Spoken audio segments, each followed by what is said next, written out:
हर्ष का साम्राज्य। हर्षवर्धन ने अपने सैनिक अभियानों के परिणाम स्वरूप एक विशाल साम्राज्य की नींव रखी। सैनिक अभियान जो भी हर्षवर्धन ने कुछ अभियान चलाए थे अपने सैनिकों के बलबूते, जिसका परिणाम स्वरूप ये निकला कि उसने एक बहुत बड़े साम्राज्य का निर्माण कर लिया था। उसका साम्राज्य उत्तर में कश्मीर से दक्षिण में विंध्याचल तक, पूर्व में कामरूप से लेकर पश्चिम में अरब सागर तक फैला हुआ था। तो आप देख सकते हो उत्तर में कश्मीर से लेकर दक्षिण में विंध्याचल तक उसका मतलब काफ़ी बड़ा साम्राज्य उसने स्थापित कर लिया था। विदेशों के साथ भी अच्छे संबंध थे हर्षवर्धन के। हर्ष ने विदेशों के साथ भी बहुत अच्छे संबंध स्थापित किए। विदेशों से व्यापार होता था, विदेशों में राजदूत भेजे जाते थे, भारत में विदेशी यात्री भी आते थे। जैसा कि हम पहले भी सुन चुके हैं, प्रसिद्ध चीनी यात्री भी हमारे जिसका नाम हेन स्वांग था, वो भी हर्षवर्धन के समय में ही आया था और भारत में रहा 8 साल तक। हेन स्वांग को यात्रियों का राजकुमार भी कहा जाता था। पुलकेशिन द्वितीय के साथ युद्ध। हर्षवर्धन, हम जैसा कि अब पहले ऊपर पढ़ चुके हैं कि उत्तर भारत का सबसे शक्तिशाली शासक कौन रहा था, वो था हर्षवर्धन। दूसरी ओर पुलकेशिन द्वितीय, जो कि दक्षिण भारत का शक्तिशाली शासक था, हर्ष की तरह ही एक महत्वाकांक्षी राजा था। हर्ष द्वारा वल्लभी पर विजय, वल्लभी आप देख सकते हो गुजरात में है वल्लभी, तो वल्लभी पर विजय के बाद पुलकेशिन द्वितीय शंकित हो गया। शंकित का मतलब बेचैन हो गया, परेशान हो गया और युद्ध अनिवार्य हो गया था। हर्ष ने पुलकेशिन का सामना करने के लिए 5 प्रदेशों से सेना इकट्ठी की और 633 में सेना के साथ हर्ष ने पुलकेशिन पर आक्रमण कर दिया। यह युद्ध जो था वो नर्मदा नदी के किनारे हुआ था। इस युद्ध में हर्ष की पराजय हुई थी, लेकिन हर्ष ने कभी भी हार नहीं मानी और वो आगे बढ़ता रहा। आप यहाँ देख सकते हो कि हर्ष का कितना बड़ा साम्राज्य था। तो ये सारा जो था, हर्ष ने अपना साम्राज्य सारे भारत के मोस्टली हिस्से पर, मतलब कि भारत के उत्तरी हिस्से पर हर्षवर्धन ने ही अपना साम्राज्य स्थापित किया था और पुलकेशिन द्वितीय जो था वो भारत के दक्षिण एरिया में अपना शासन चलाता था। आगे बढ़ते हैं, हर्ष का शासन प्रबंध कैसा था। तो हर्षवर्धन न केवल एक महान विजेता और साम्राज्य निर्माता ही था, बल्कि कुशल शासन प्रबंधक भी था। उसने अपने साम्राज्य में उच्च कोटि की शासन प्रणाली स्थापित की थी। उस समय शासन व्यवस्था का स्वरूप इस प्रकार से था। राजा जो हर्षवर्धन रहे हैं, राज्य का सर्वोच्च अधिकारी हुआ करते थे। उसने महाराजा अधिराज, परमेश्वर, परम भट्टारक, सार्वभौम, सकलो उत्तर पथनाथ, शिला आदित्य आदि उपाधियां धारण की थी। तो यहाँ पर बहुत सारे वर्ड हैं जो आपको समझ में नहीं आए होंगे, लेकिन ये जो सभी जो उपाधियां हैं ये राजा को कहा जाता था। ये तो सिर्फ आपको इस तरह से याद ही करना पड़ेगा। राजा की जो शक्तियाँ थी वो असीमित थी। वह सेना का सर्वोच्च सेनापति हुआ करता था। सर्वोच्च न्यायाधीश भी उसे ही कहा जाता था। वो किसी को भी पद पर नियुक्त कर सकता था और किसी की पद उन्नति कर सकता था तथा किसी को भी पद मुक्त भी कर सकता था। राजा का निर्णय अंतिम हुआ करता था। अब देखते हैं यहाँ पर मंत्री परिषद में क्या था। तो हम यहाँ पर राजा के बारे में पढ़ चुके हैं कि जो राजा थे वो क्या क्या कार्य किया करते थे, और अब जो मंत्री परिषद है वो किस प्रकार के होते थे और वो क्या कम कार्य करते थे। हर्षवर्धन ने कुशल शासन प्रबंधन के लिए एक सुसंगठित मंत्री परिषद का निर्माण किया था। तो सुसंगठित का मतलब है एक मजबूत मंत्री परिषद, एक संगठन जो बनाया था वो काफ़ी मजबूत हुआ करता था। उनमें काफ़ी एक्सपीरियंस लोग शामिल हर्षवर्धन जो है शामिल करते थे। उस समय योग्य और उत्कृष्ट लोगों को ही मंत्री पद पर नियुक्त किया जाता था। तो यहाँ पर ये कहते हैं कि जो योग्य होते थे और जो उत्कृष्ट मतलब बेस्ट हुआ करते थे, उन्हीं लोगों को मंत्री परिषद में शामिल करते थे। इन मंत्रियों में सैनिक गुण होना भी आवश्यक था, क्योंकि हर्ष के समय किसी भी मंत्री को सैनिक अभियान के समय सेना का नेतृत्व करने के लिए कहा जा सकता था। आगे है प्रमुख मंत्री। अब हमने यहाँ पर राजा के कर्तव्य कार्य देखे और मंत्री परिषद के भी कार्य देखे हैं। तो हम ये देखेंगे कि जो मंत्री हुआ करते थे वो कौन कौन से कार्यभार संभालते थे। जो प्रधानमंत्री हुआ करता था वो राज्य का प्रमुख सलाहकार हुआ करता था, और जो महासंधि विग्रहाधिकृत जो युद्ध होते थे उनमें शांति मंत्री का कार्य करते थे, युद्ध और शांति मंत्री का कार्य करते थे। आपको ये याद भी रखना है, युद्ध व शांति मंत्री जो होते थे उनको क्या कहा जाता था, महासंधि विग्रह अधिकृत। जो सेना अध्यक्ष होते थे उनको महाबल अधिकृत कहा जाता था, और जो महाप्रतिहार जो होते थे वो जो कि महल का सुरक्षा मंत्री होता था, और अष्टपटालिक जो होते थे वो लेखा अधिकार होते थे। आगे बढ़ते हुए हम देखते हैं, हम यहाँ पर देखेंगे कि जो परम भट्टारक है वो सबसे बड़ा शासक होता था, और जो सकल उत्तर पथनाथ, इसका मतलब है सारे उत्तर क्षेत्र का स्वामी। प्रांतीय शासन। हर्ष ने अपने विशाल साम्राज्य को उचित ढंग से चलाने के लिए इसे अनेक शक्तियों में मतलब प्रांत में बांट रखा था। किसी भी बड़े साम्राज्य को चलाने के लिए उसको छोटे छोटे हिस्सों में बांटा ही जाता था, क्योंकि इतने बड़े साम्राज्य को संभालने के लिए उसे छोटे छोटे हिस्से में बांटकर ही इजीली उसको मैनेज किया जा सकता है। हमने काफ़ी अपने जो हमारी जो सभ्यता रही है और हमारे जो प्राचीन समय के जो शासक रहे हैं, हम काफ़ी हद तक उन चीज़ों की नकल कह सकते हैं या फिर उन्हीं के कदमों पर चलते आए हुए हैं। हमने काफ़ी विकास भी किया है, लेकिन उसको हम टेक्नोलॉजी के आधार पर कर सकते हैं, लेकिन बहुत सारी चीज़ें हैं जो आज भी हम अपनाते हैं। तो ये शक्तियाँ जो होती थी सामंतों और महासामंतों में विभाजित थी। ये वे लोग थे जिन्होंने हर्ष की अधीनता स्वीकार कर ली थी। तो अधीनता आप कह सकते हो एक मतलब कि वो उस हर्षवर्धन के अंडर होकर कार्य करने के लिए वो क्या हो गए थे, सहमत हो गए थे। अप्रत्यक्ष रूप में ये अपने अपने प्रांत में मुखिया भी थे, मतलब उन्हें उनके राज्य से बाहर ना निकालकर उनको उनकी गद्दी पर ही रखा, और उस एक राज्य को एकजुट बनाकर हर्षवर्धन ने अपने साम्राज्य का क्या दिया, एक परिचय दिया। इन्होंने भूपाल, कुमार, लोकपाल, नृपति व महाराजा जैसी उपाधियां धारण की थी। जो भी लोग थे जिन्होंने उसकी अधीनता स्वीकार कर ली थी हर्षवर्धन की, तो उन्होंने ये सारी उपाधियां धारण करते हुए अपने कार्यभार संभाले। इनमें प्रमुख जो थे वो वल्लभी का ध्रुवसेन द्वितीय थे, कामरूप का जो थे वो भास्कर वर्मन थे, मगध का जो शासक था वो पूर्ववर्मन था, और जालंधर के जो थे वो थे उदित। तो ये सारे जो थे इन्होंने हर्षवर्धन के अधीन होकर कार्य किए। इसके प्रत्यक्ष नियंत्रण के क्षेत्र भुक्ति कहलाते थे।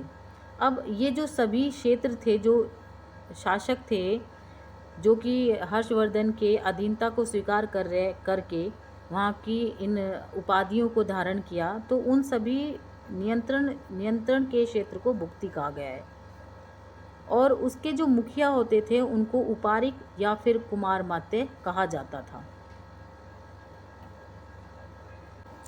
आगे है स्थानीय शासन भुक्ति। जैसा कि हम ऊपर पढ़ चुके हैं, तो भुक्ति थे जो जिसको आज के समय में या फिर कुछ पुराने समय में, मतलब इतना नहीं, आज के समय में तो हम राज्य, गांव और केंद्र ये सारी चीज़ों का यूज़ करते हैं। गांव का यूज़ करते हैं और राज्यों का यूज़ करते हैं, देश के नाम से किसी भी जगह को पुकारते हैं।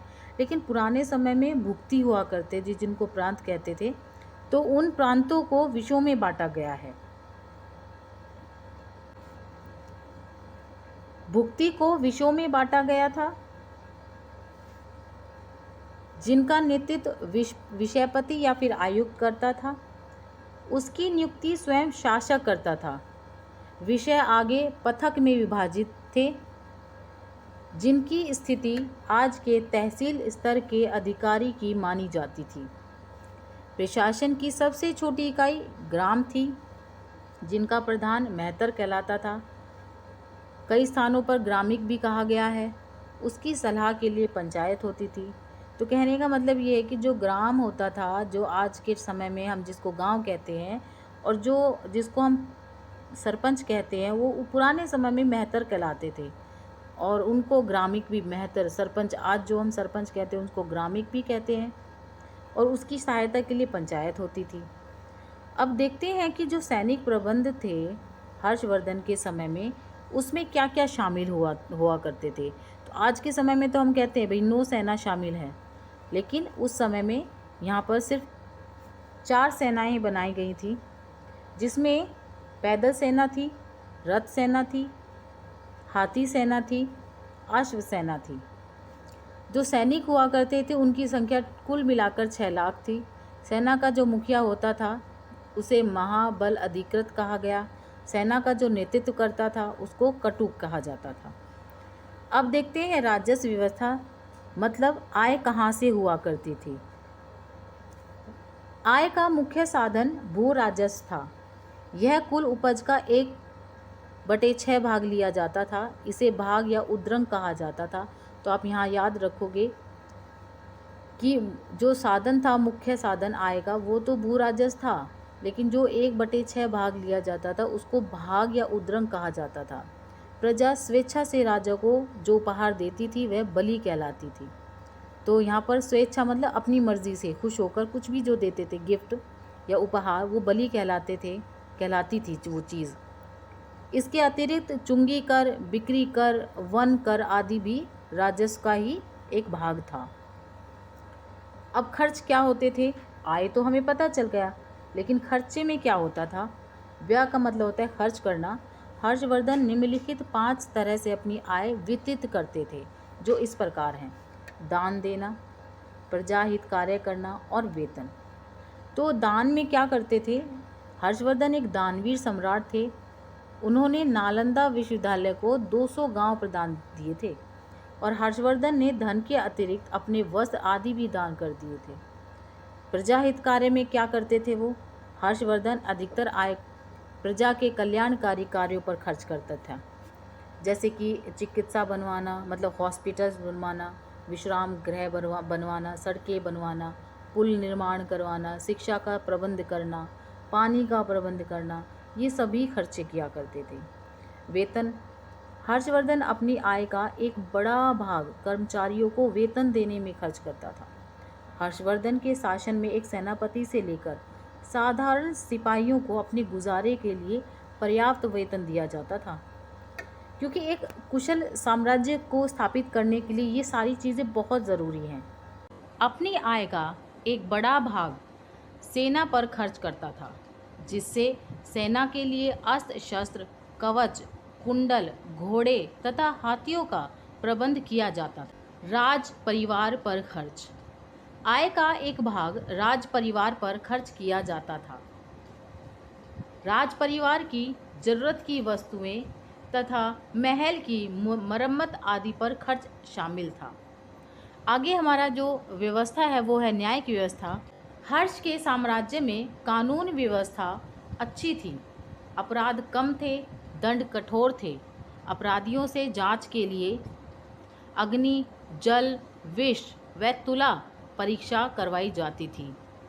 शांति बनाए रखने के लिए हर्ष ने आरक्षी पुलिस, जिसको हम पुलिस कहते थे, मतलब कहते हैं, विभाग का भी गठन किया था। दंडपाशिक व दंडिक इसके मुख्य अधिकारी थे। उसके राज्य में गुप्तचर भी क्रियाशील रहते थे। न्याय करते समय पक्षपात नहीं होता था। अपराधी के अंग काटना व मृत्युदंड भी प्रचलन में था। सबसे बड़ा अपराध देशद्रोह था।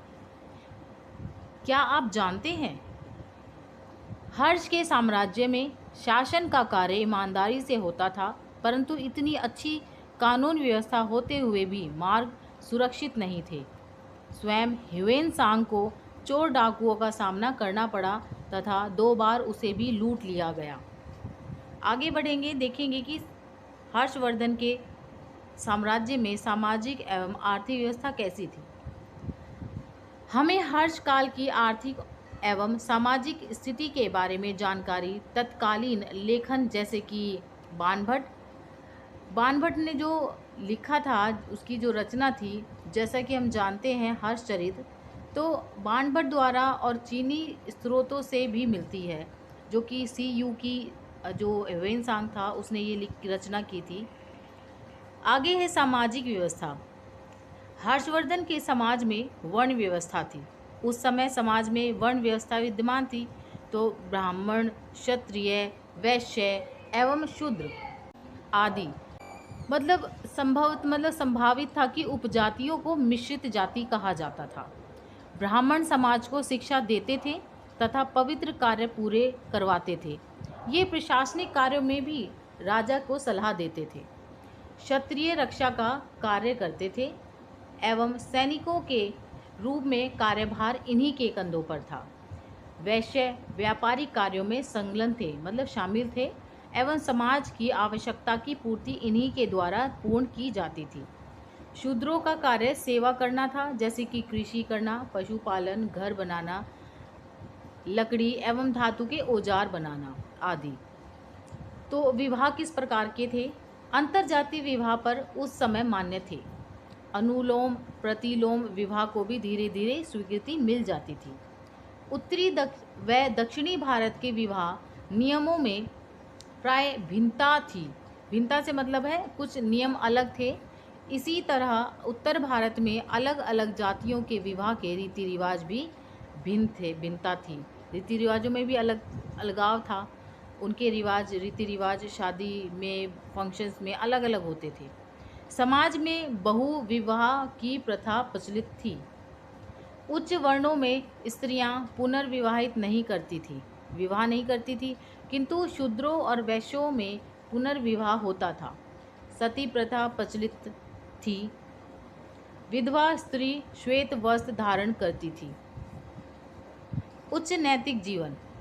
ह्वेनसांग ने भारतीयों को उच्च प्रतिष्ठावान बताया। वे पाप पुण्यों का सदैव ध्यान रखते थे। यहाँ ईमानदारी एवं कर्तव्य निष्ठा सदैव बनी रहती थी। अतिथि को भगवान का दर्जा दिया जाता था। आवास, तो वहाँ पर आवास मतलब लोग रहते थे, तो किस तरह से रहते थे, किस तरह की उन्होंने अपनी योजनाएं बना रखी थी।